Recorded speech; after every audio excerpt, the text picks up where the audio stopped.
Hey everybody, Brandon here, welcome back to a new video. Today we're going to be covering a new tournament. I just finished my previous one and I think I took a little bit of a break and now I am starting another one. And this is going to be 5 games instead of 7, so this is a little bit shorter, but my ambition wants me to get even more points than the last time around where I had 3.5 out of 7, which is an even score. I want to get 5 out of 5. Of course, that's what everyone wants to do when they join tournaments, right? You want to get the highest score possible. And of course, it's not always going to happen. But anyways, okay. Getting into this game, I am playing with the black pieces versus Adam L. And let's see how the game progresses. We see e4, and some of you may already know what I'll play next. c5, the Sicilian defense. Now we see knight to f3 and d6. So I'm ready for main lines. This is something I was studying, so what I had as a thought process that I didn't really explain too much before, but I actually want to go into depth right now. I would intentionally play main lines and stick to them because my thought process was if these are main lines, then these are clearly okay for the computer. And if they're okay for the computer, that means they won't go out of style for a very long time. And I could just sit with these ones and specialize in certain openings. And this is a great way to think, specializing in certain openings and just getting the most out of them as you can, playing them as much as possible, because then you'll know the positions more than your opponents. However, often, even if you do this, the problem is you're very predictable to play against, and you're always still going to be surprised as mainline openings always have new inventions and ideas. But okay, now we see c3, knight to f6, and queen to c2. So this is kind of new for me at the time. I haven't really seen this too much at the time, but okay, I planned on just playing against this regularly. Basic development, e6, bishop e7, knight c6, and castles. I wasn't trying to go and do anything complex here. And this is exactly what you'll see in the game. e6, bishop e2, bishop to e7, castles, and castles. So as you can see, not going for anything crazy because why, right? There's no reason to do anything complex and complicate things when I'm not too sure if it's going to be good for me or not. Complications you only really want to go for if you know you wouldn't really be too worse out of it, or if you're in a much worse position and you're trying to complicate things to give yourself a chance. But okay. d4. And I played knight to c6. The whole point is, I'm not really scared of d5 here. d5, well, I just win a pawn. After takes, takes, and knight takes. This is just a pawn, so that's of course not something my opponent would want to go into. And if they take here on c5, essentially what's happening here is you are trading the d pawn, the d4 pawn for the d6 pawn. And this type of trade actually benefits black because, well, my pawn wasn't further advanced than theirs. I only moved my pawn once, whereas they moved their pawn to 2 squares up. It's the same amount of moves because they made one move, I made one move, but they had more space with their pawn. So this type of trade would benefit me more than it would benefit them. Anyways, so we see bishop to f4 instead. Very logical move. They might want to bring the rook to d1 and then try taking on c5. It's always a possibility. But after bishop to f4, I took on d4. And I thought this would be interesting because now there's no time to take on c5, and if rook d1, then again c5, taking on c5 would not be an issue. I think this is okay. Just practically, it makes sense. Of course, now they do have a hanging pawn structure, and it could be a little scary to play against, but I was confident here. Now I played bishop to d7, just a normal developing move. It doesn't really do too much, but I'm just trying to connect my rooks, play something like queen b6 and rook c8, and try to use the open file for activity.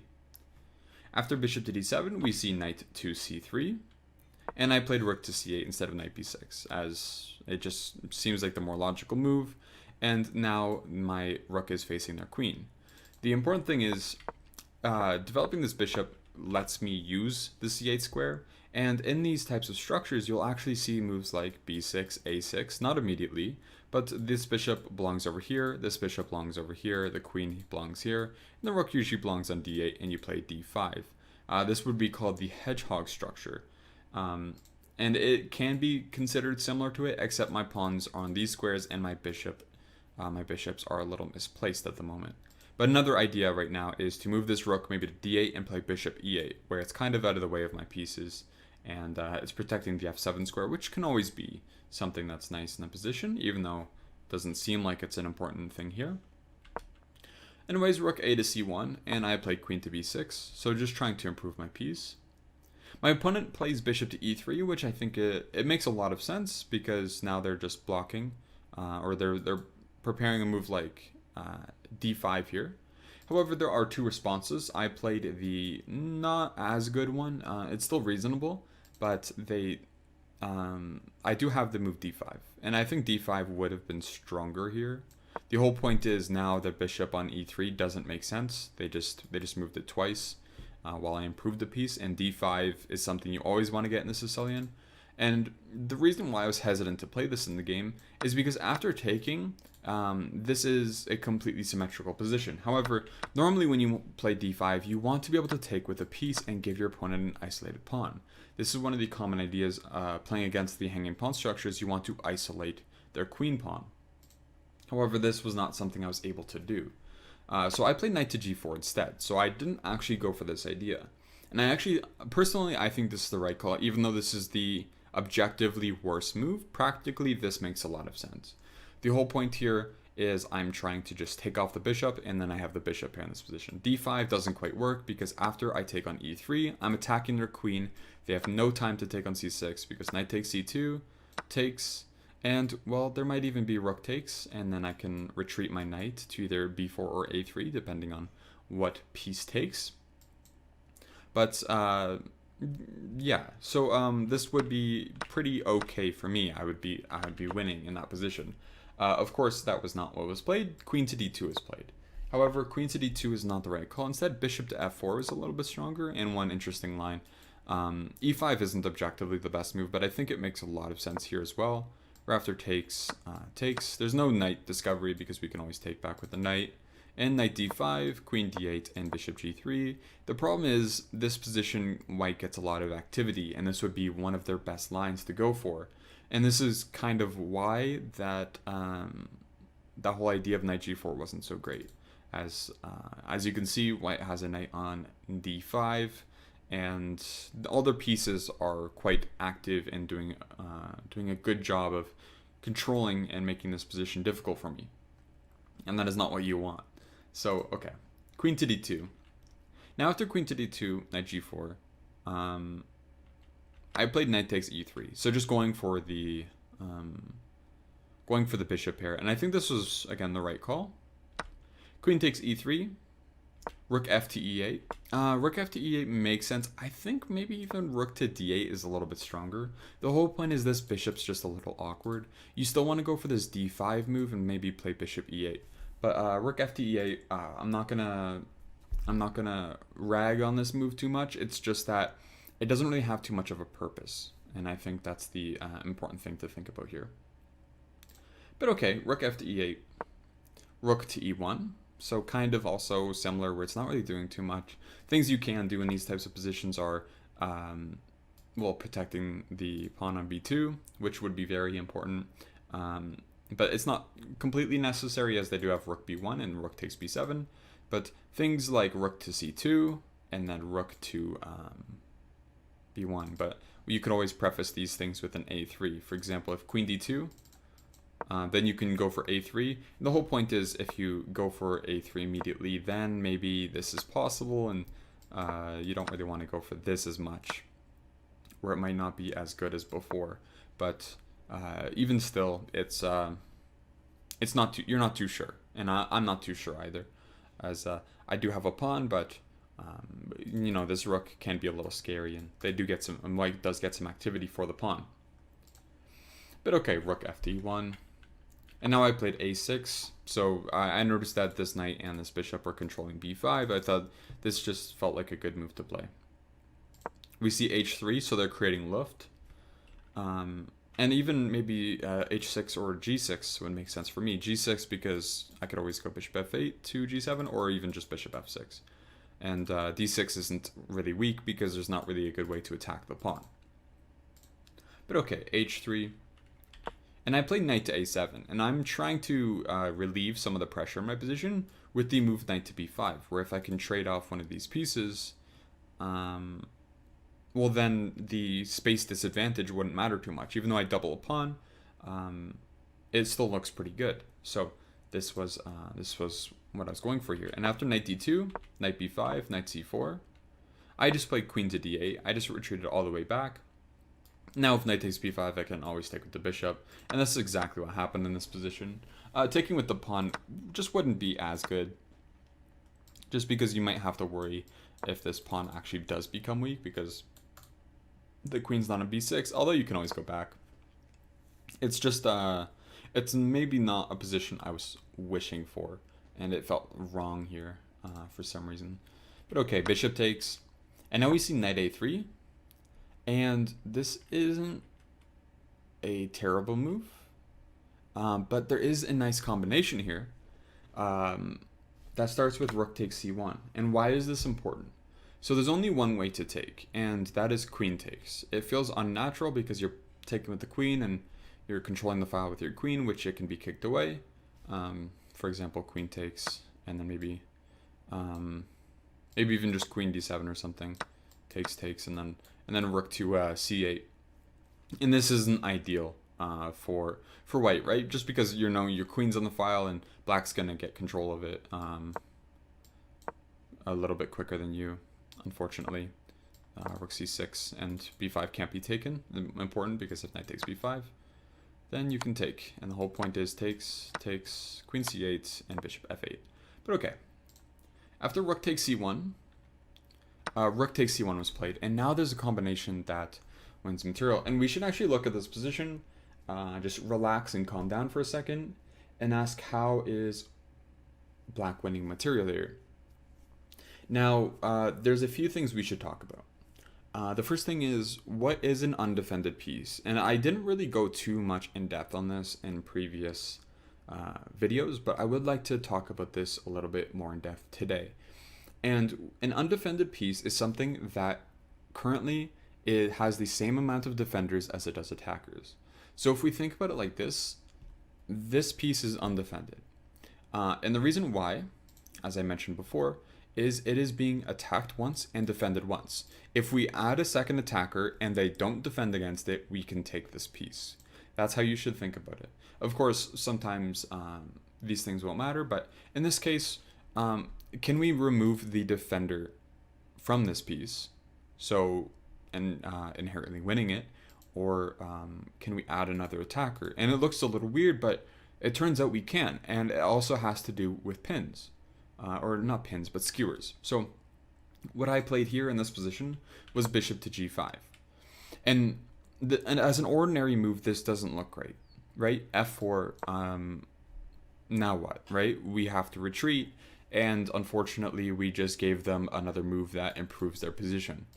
But the problem is, we can distract them from the protection of their e2 bishop, as it is currently undefended. If we can remove a defender or add an attacker, then we will be winning the piece. And this is exactly what bishop takes f4 does.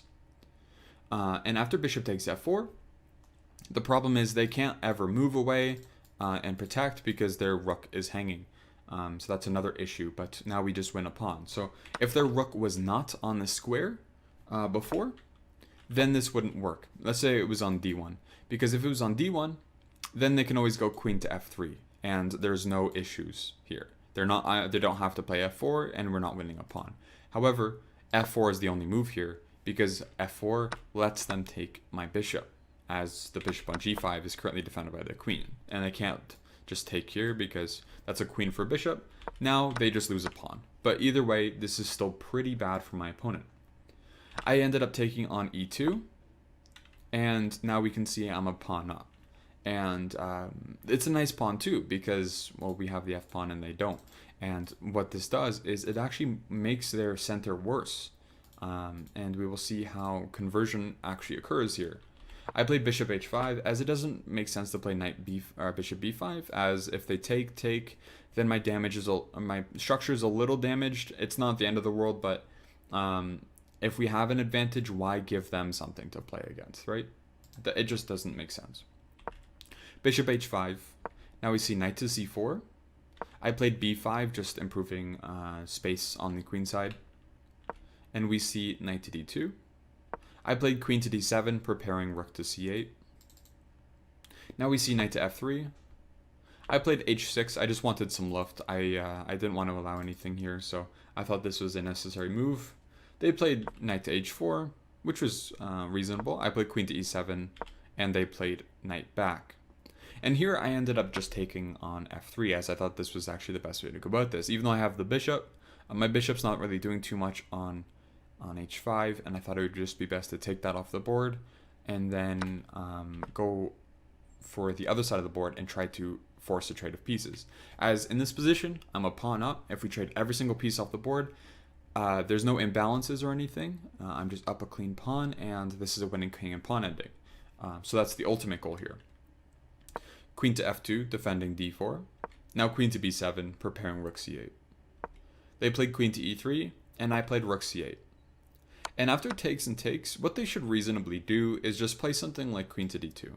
And they should just try to hold on to the position as much as possible, not allow me any entry squares, just slowly improve their position, maybe king f2, maybe a g3 or something, h4, but just try not to make weaknesses either, and just shuffle and just force me to come up with a plan. As if I don't come up with a plan, well then I can't convert. It's as simple as that. So that is their ultimate goal here.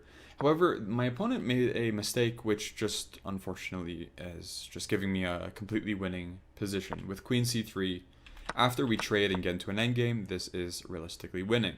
And we'll see how this happens. f5, takes, king f2, king f7, king to f3, king to e6, king to e3, g5, g3, king d5, king d3, f4, and now we see the idea. This extra pawn is used as a decoy to let us get into their position. G takes f4, G takes f4, king to e2, king e4, and now we're in, and we can sacrifice this pawn at some point and win more material. This is exactly what happens with f3, king f1, king e3, king e1, f2 check, king f1, king f3. There's no stalemate as there are still pawns on the board. d5, king to g3, a3, king takes h4, king takes f2, but unfortunately, as we can see, now we just run to this side of the board while white is dealing with my h-pawn. King g4, king g2, king to f4, king h3, king e4, king h4, king takes d5. And some of you may know this is a very clear win now. And it might not have been so clear at the start of the endgame, but now it's very clear. There are winning plans for the side with the extra pawn, as long as there are no tricks in the position for your opponent to either draw or to create their own passed pawn and end up winning. But here, we use the extra pawn as a decoy. Very important idea, and it should be used, and it should be known whenever you're trying to convert these types of endgames. Queen d3, queen c4, queen b5, king d3, king d4, a5, queen b6, king d5, queen e6, queen f7, king c8, king c6, king b8, and queen to b7 with checkmate. And we are now 1 out of 1 in the tournament. There are still 4 rounds to go, but I hope this was an instructive game, talking about undefended pieces, removing defenders of pieces, and also how to win king and pawn endings. I think that this game overall had some really instructive positions and instructive ideas that should be known and should be remembered for the future. And that's essentially it. I would say that if we take one lesson away, it would be the undefended pieces, as pawn endgames can always be tricky, and there's always situations where it might not work out. But when you're calculating tactics, just remember, if you're attacking the piece once and it's defended once, it's technically undefended, as if nothing was attacking or defending it at all. So look for removal of the defense, look to add another attacker, and maybe they can't defend it, which is called insufficient defense, etc. So there's a lot of ideas behind undefended pieces, and that's where most tactics come from.